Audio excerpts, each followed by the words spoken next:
I'm sitting on my comfy chair and I thought I'd join in on the 5 greatest adventures. Hoople's cat had done one and he left an open invitation. So Hoople, I'm taking you up on that. So number 1, and these aren't necessarily in order, but this one was, the first one I'm going to speak about was more like out of a novel, you know, an adventure novel. To give you a little background, my husband, son, and I went to Egypt in 2006, and they were still very concerned about keeping American tourists safe. I mean, some places we went, we had armed guard because of 9/11. That was one of the reasons. Their tourist trade just dropped way off. Anyways, first time any of us had been to Egypt, it was wonderful. I mean, it seemed like there was something to see everywhere, like the entire Egypt should be a museum. But the people were warm, the food great, and the bread absolutely amazing. But with this trip, we took a ferry across to Jordan. And that was a trip in itself. But we wanted to see Petra. And oh my God, you know, it was like Raiders of the Lost Ark. You go through there and you see it. And it was utterly amazing. And I'm so glad we had that opportunity to see it. Well, then we spent some time. My son wanted to swim in the Dead Sea, so we did that. And we were ready to take our ferry back because we had to catch a flight. Well, the ferry was canceled because of a windstorm. And it wasn't going to be canceled just for one day, multiple days. So how do we get it across to get to our flight? Well, luckily we had used some travel agents, so we're calling them, and they finally had a plan. Someone picked us up and took us to the Jordan-Israeli boundary and dropped us off. And right across here is Israel, and they have, you know, a tank and guns and everything. And we had to take our bags and roll across by ourselves through to go to Israel and go through their customs. And they were all very nice. But it was kind of harrowing. And then we get out of it and we're waiting for someone to pick us up, right? Because we're going to go by car to Egypt Airport, which was quite a ride. And we're waiting.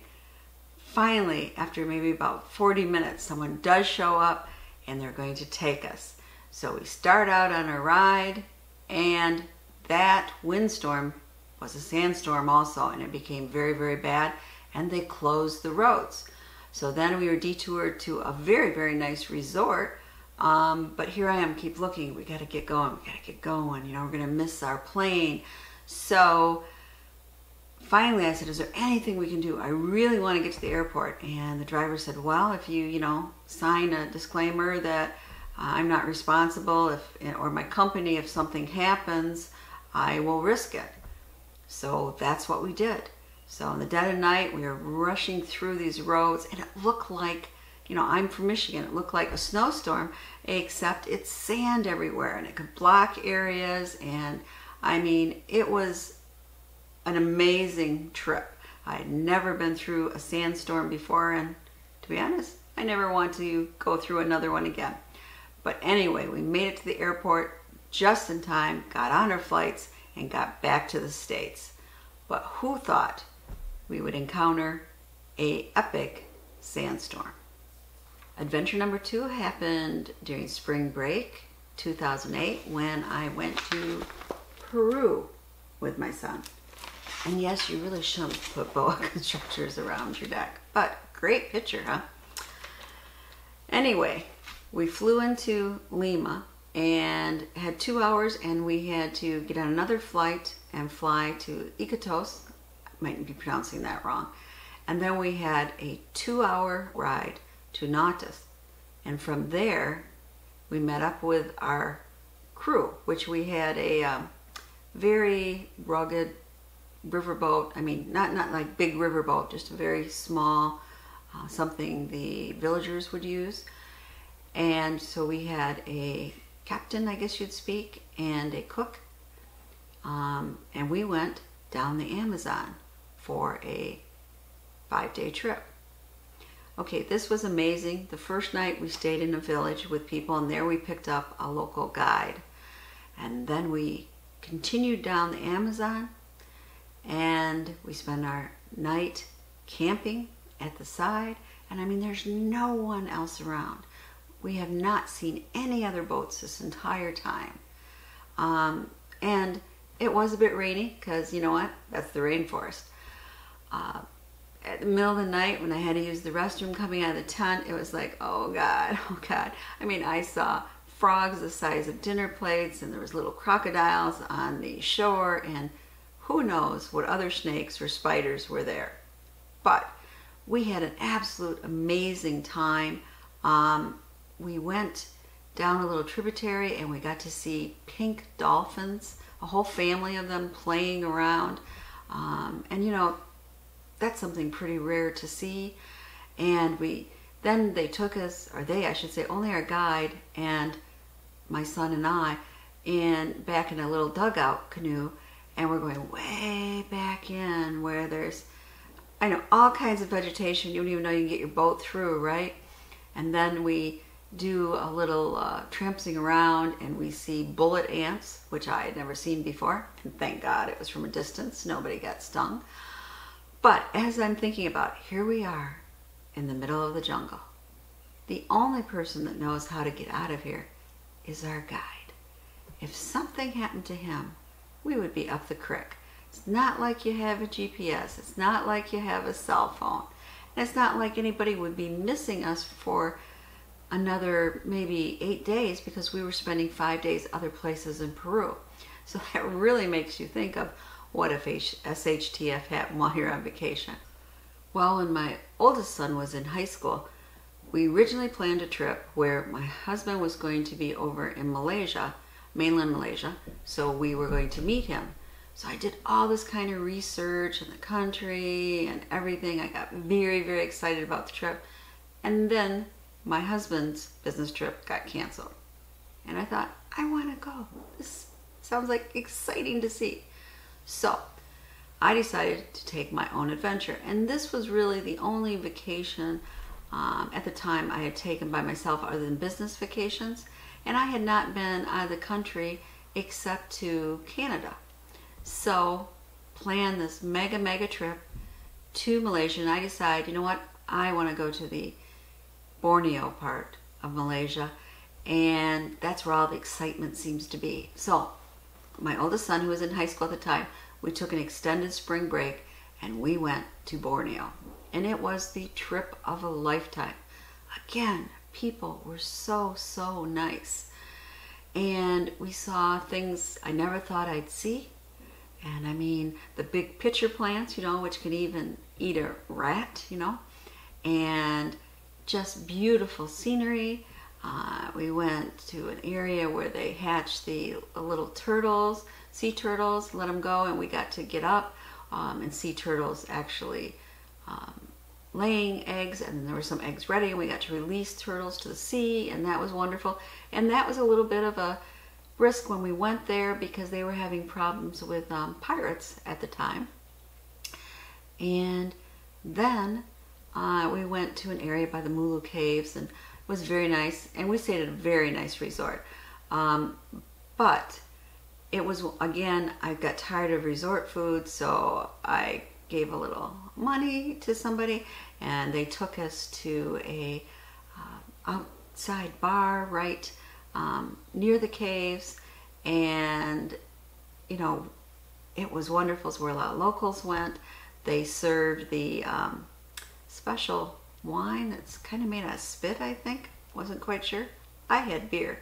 Anyway, my son had his, I think he was 16 at the time, but anyway, he had some, and it was just a wonderful experience, because here it is, there's, you know, bugs coming at night right towards the lights, and my guy captures one and heats it over his lighter and eats it.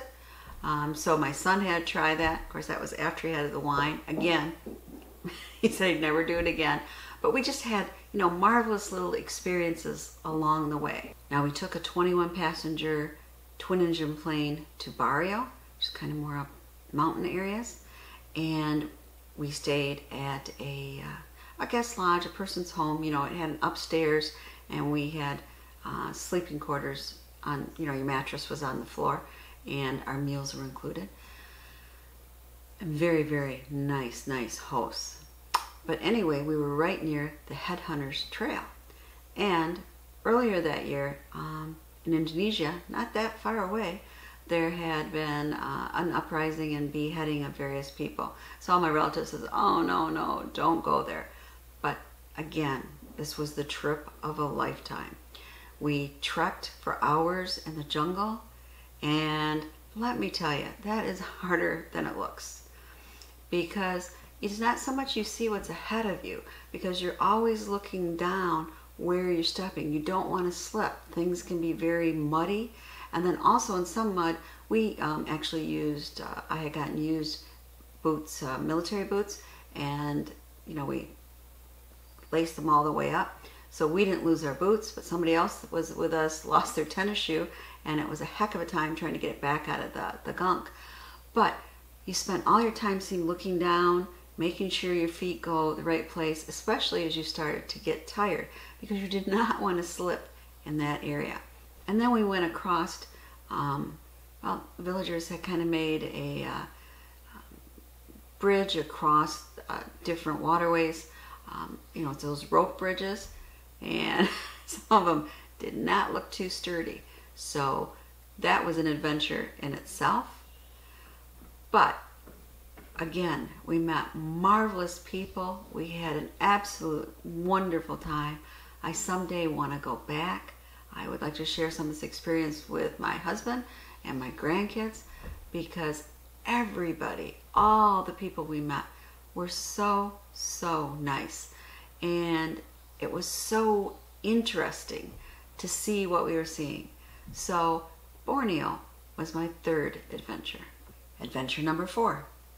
About, I think it was 5 years ago, my husband and my youngest son and I, we went to Australia. And we had never been down under before, so this was quite an adventure. However, my daughter had been a nanny in Australia after she graduated from high school. So she told us a lot of places she wanted us to see. And we tried to pack in as much as we could. So of course, we visited the Great Barrier Reef, which is so sad that that's dying. I mean, it's just a treasure trove. Just so beautiful of sea life and just underwater beauty. So then we went further north. I had to get my picture taken with a koala bear, of course. And from there, we went north up into Darwin, and which is where my daughter actually started out when she was nannying.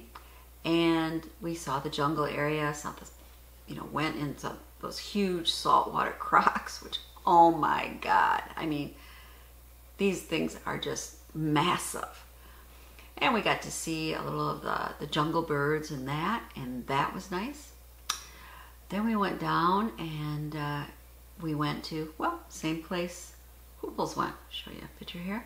From there, we went on a 3-overnighter trip to the Outback. And this was a very small van where we were with people. Some actually were people from Australia, but most people were like from Germany and Netherlands, you know, other areas. There were no other Americans. Anyway, the people we were with was just absolutely fantastic, although my husband and I was definitely older than most people. But we got to trek on trails and up into rocky areas and see beautiful pools, and anyway, marvelous time. But what made it the adventure was sleeping at night in our bedrolls under the stars. I mean, you saw so many stars. It was just gorgeous. And the funny thing is, it gets really cold in the Outback at night, even though it gets hot during the day. And I thought I had frostbite on my nose when I woke up because my head was still up for my bedroll. But to me, that was absolutely amazing. Adventure number 5. When my youngest was in grade school, He won a scholarship to Blue Lake, and we decided to take on an exchange student from Blue Lake. We got an exchange student from Germany. His name was Christian, and oh, he was such a marvelous, marvelous boy. So well raised, such a sweetheart. So anyway, he stayed with us longer than just the Blue Lake experience.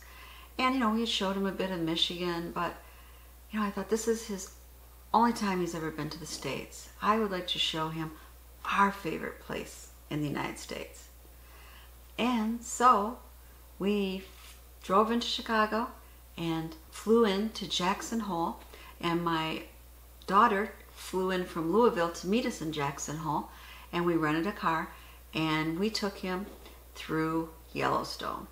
And he just marveled at the sights.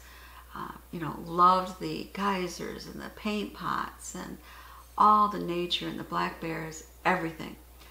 But I wanted to show him grizzly bears because they're rare to see unless you have a telescope and maybe they point, oh, they're way up there, look at them.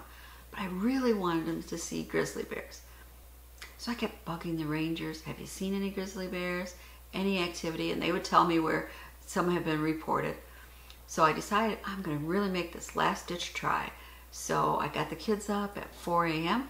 We got into the car and we started driving along a trek where rangers had said they had seen people. And there was no one else out. So we came along this one part of the road and my daughter all of a sudden screams out, wait, I think I see something over there. We stop and we get out of the car. Over there meant she saw almost little dots, right? We got a little closer, got our binoculars out, and there was a mother grizzly bear with her 2 cubs. She had twins. We spent over an hour at a safe distance watching them through our binoculars, and no one else was sharing that experience.